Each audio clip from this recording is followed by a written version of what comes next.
Peningkatan jumlah pendaftaran terkumpul kenderaan di negara ini meningkat dengan drastik daripada 20,188,565 buah pada 2010 kepada 28,839,693 buah, sekaligus memberikan cabaran kepada agensi berwajib yang menguruskannya, khususnya Jabatan Pengangkutan Jalan (JPJ). Pelbagai isu membabitkan JPJ timbul seperti lesen terbang, kereta klon, integriti pegawai JPJ sehinggalah kepada penubuhan unit risikan.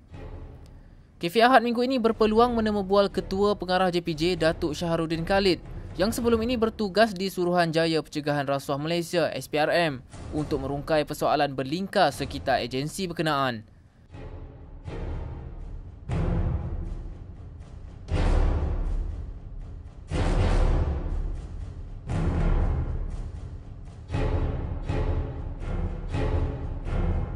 Saya mengambil alih tugas sebagai Ketua Pengarah JPJ ini sejak 18 September 2017. Jadi sejak itu memang asasnya saya pun datang daripada agensi penguatkuasa kan, SPRM. Jadi dia ruang lingkup kerja tu, the scope kerja tu lebih kurang sama. Hanya tugas tu yang berbeza kerana penguatkuasaan undang-undang yang berbeza. Maksudnya tugas asas saya adalah penguatkuasa, tetapi bila datang ke sini saya lebih konsentrik kepada Akta Pengangkutan Jalan 1987, Akta 333, yang mana secara spesifik akta berkenaan ialah untuk menguatkuasakan undang-undang jalan raya. Jadi setelah saya berada di sini, bila saya melihat suasana sini dan keadaan kerja sini, maka saya telah pun merangka satu saya panggilkan Hala 7 JPJ ini berdasarkan kepada aspirasi kerajaan, iaitu Transformasi Nasional TN50 tu. Dan maka telah lahirnya satu buku yang saya letakkan sebagai asas untuk saya bergerak, iaitu kita panggil Warkah Tadbir Urus JPJ ke arah TN50. Dan dalam warkah ini digariskan apa yang sewajarnya dilaksanakan oleh JPJ untuk sama-sama mendukung hasrat kerajaan mencapai transformasi 50.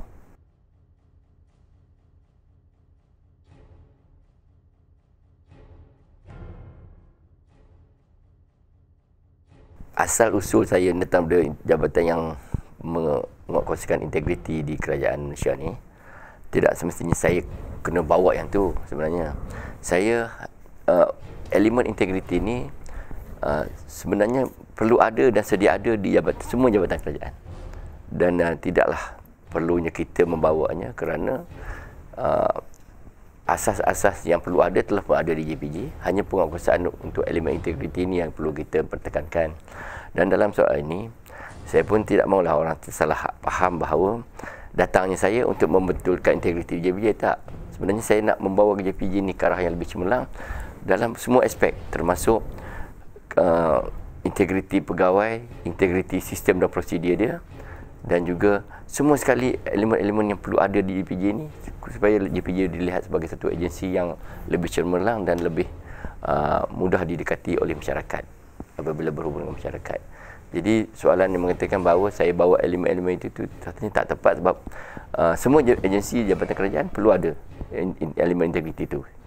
Hanya mungkin dilihat datangnya saya ke sini satu elemen pencegahan kepada orang lain melihat saya daripada agensi penguatkuasaan integriti kan.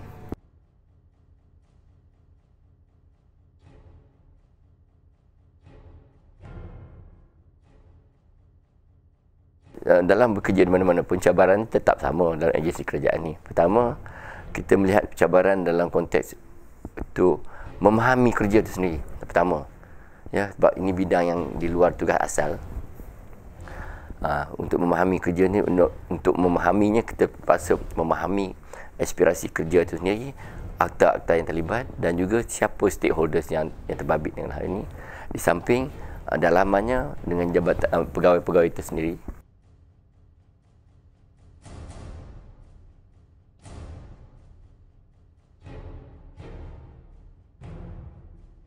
Apabila kita katakan adanya isu lesen terbang, kita secara tidak langsung dan langsung memperkatakan bahawa adanya perkara yang tidak jujur berlaku di dalam JPJ. Itu basic dia. Dan apabila ia dikatakan dia tidak jujur, ianya secara langsung menyatakan bahawa adanya perlakuan yang tidak berintegriti di JPJ, sehingga kan berlakunya perkara-perkara yang dikatakan diselewengkan. Sebagai apabila kita menyentuh lesen terbang, kita memperkatakan bahawa lesen itu tidak dibuat mengikut sistem dan prosedur asal. Ya. Sepatutnya dia datang seseorang itu datang buat lesen secara menghadiri kelas-kelas undang-undang, belajar membawa kenderaan atau menunggang motosikal, kemudian pergi hadir dengan test. Tetapi apabila dikatakan terbang ni, apa yang berlaku sebelum ni, dia daftar saja dengan bayaran tertentu, kemudian dia cukup masanya dia diterima lesen tanpa membuat apa-apa ujian kan. So untuk menangani isu ni, apa yang perlu kita buat ialah pertama, kita menekankan nilai-nilai integriti di kalangan pegawai-pegawai JPJ. Maksudnya kita adakan program-program mingguan, macam kita adakan program ceramah, ataupun kita mengadakan program yang bersifat memulihkan integriti, mempertingkatkan integriti, ya. Itu secara mingguan atau bulanan.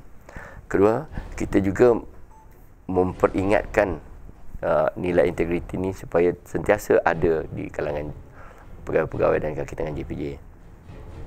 Seterusnya, kita juga melihat sistem dan prosedur yang ada. Maksudnya kita memperketatkan ataupun membuat revision ataupun membuat semakan terhadap sistem dan prosedur kerja JPJ ni, termasuklah urusan lesen tadi. Kita perketatkan dan kita halusi supaya kurangkan adanya ruang untuk melakukan sesuatu yang tidak diingini berlaku dalam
sasaran tu dia tidak boleh katakan time frame dia, tetapi ianya berterusan.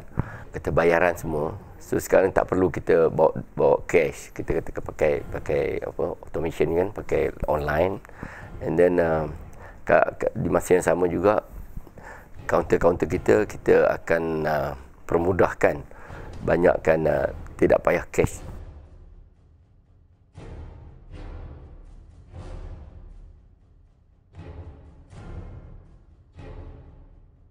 Pembukaan stesen JPJ di RNR merupakan satu kerjasama bersama dengan pihak Lembaga Lebuh Raya Malaysia dan juga PLAS, ya. Dan kaunter atau ni ruang pejabat tu sebenarnya menggantikan pit stop kita. Sebelum ini tugas-tugas JPJ di Lebuh Raya memang dilakukan, khususnya tugas-tugas rondaan harian, ya, oleh unit bermotor dan juga unit kereta di lebuh raya. Jadi apabila you kata relevansinya, apa relevansinya dengan adanya ruang pejabat di situ? Bermakna pertama memudahkan pegawai-pegawai kita untuk berurusan. Maksudnya bila bekerja dia ada tempat untuk direhat dan juga berurusan. Di samping kita juga buka kaunter situ. Ada kaunter untuk urusan dengan JPJ di situ. And then pada masa sekarang dengan adanya tertubuhnya bilik di RNR berkenaan, kita terus tubuhkan unit ronda lebuh raya JPJ.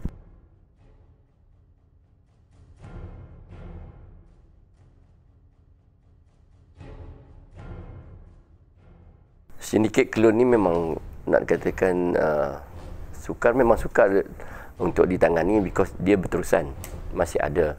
Kerana mungkin pada anggapan JPJ, pada saya lah, pada JPJ, kerana adanya demand ataupun permintaan terhadap kereta-kereta ni dengan harga yang murah. That's why pertama memang macam you kata tadi, kita masih meneruskan operasi-operasi kereta kelun.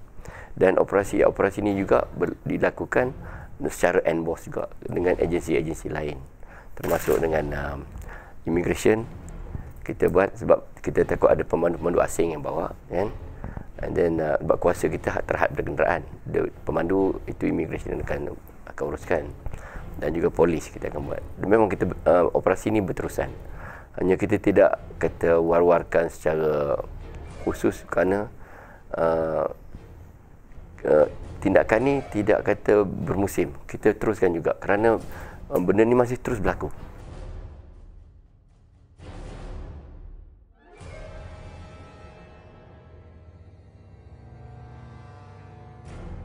Secara khususnya memang kita dapati berlakunya kebakaran itu memang sesuatu tindakan khianat, dan kita tidak kenal pasti siapa kerana ini masih di dalam tindakan polis.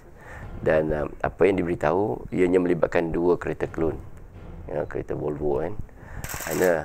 Hanya dalam hal ini apabila benda terberlaku,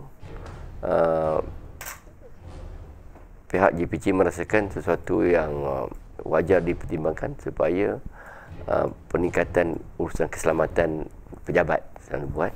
Dan untuk itu kita sedang berusaha dengan pihak secara dalaman menubuhkan satu unit keselamatan pejabat satu. Keduanya kita akan berusaha untuk mewartakan kawasan pejabat JPJ ini sebagai kawasan larangan, supaya tidak boleh dimasukkan sangat kecuali ada urusan dan juga dibenarkan.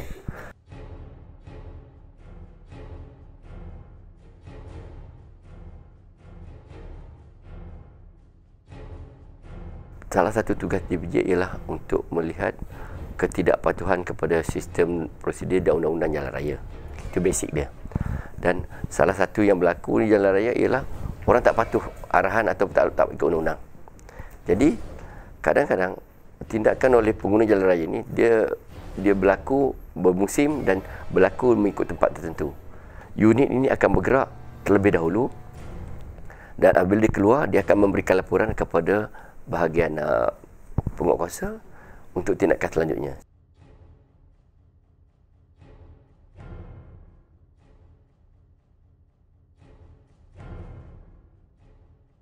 Kepada pengguna jalan raya ni, basicnya untuk pandangan JPJ lah, tolong patuhi undang-undang.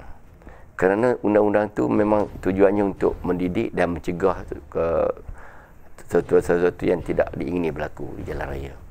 Jadi dengan adanya pematuhan kepada undang-undang ni, di samping bekerjasama dengan undang-undang ni lah, maka akan harmoni jalan raya. Di samping itu juga, apabila kita menggunakan jalan raya, hendaklah bertimbang rasa. Janganlah kita memikirkan kita saja betul dan orang yang lain tak betul. Jadi menjadikan sesuatu keadaan yang akan bercelaru. Sebagai contoh, kalau ada ruang tu nak kena potong, nak bawa kita, bagilah laluan. Contoh macam itulah, bertimbang rasa.